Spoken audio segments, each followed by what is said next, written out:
Huu ni mwaka wa uchaguzi, na mwezi huu ndio hasa tumefika kunako. Sasa shughuli za kisiasa zimekuwa zikiendelea vizuri katika mkoa wetu. Vyama vyote vya kisiasa vimepata fursa sawa, wagombea wamepata muda mzuri wa kunadi sera zao na wanaendelea kufanya hivyo.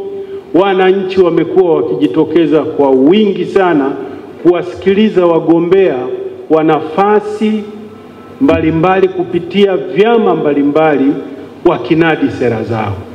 Demokrasia katika mkoa wa Mara imekuwa na inaendelea kupevuka. Lakini naomba pia nitumie fursa hii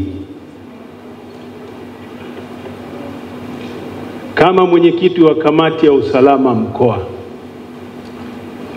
niwatanabaishe wale ambao wakati wa uchaguzi, homa ya uchaguzi inapopanda, ikipanda homa inakimbilia kichwani na kuleta kile kinachoitwa cerebral malaria kind of.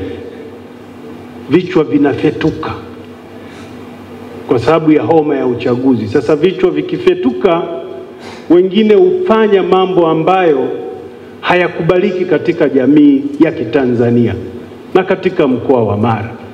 Sasa nitumie fursa hii kutoa onyo kwao.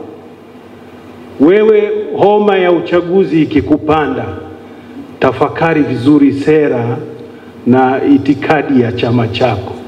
Usiniletee fujo katika mkoa wa Mara. Lakini kama utajaribu, utakutana na moto mkali kweli kweli. Hapo sipepesi macho.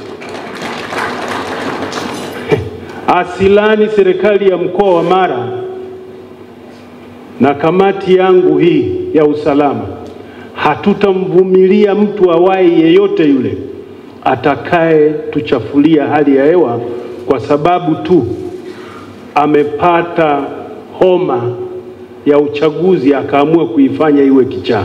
Tutamshughulikia na tunaomba asiwe na wazo kama hilo, asiwepo yeyote.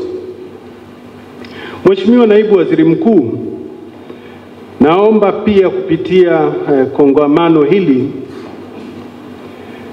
niwasihi wananchi wa mkoa wa Mara kuendelea kutumia haki yao hiyo ya kidemokrasia ya kuchaguliwa na kuchagua viongozi. Lakini pia niwatakie heri na fanaka ile siku ya uchaguzi.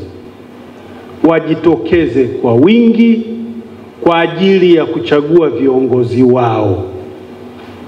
Maendeleo ya mtu mmoja mmoja na jamii huwa yanaanza kwa machaguo sahihi.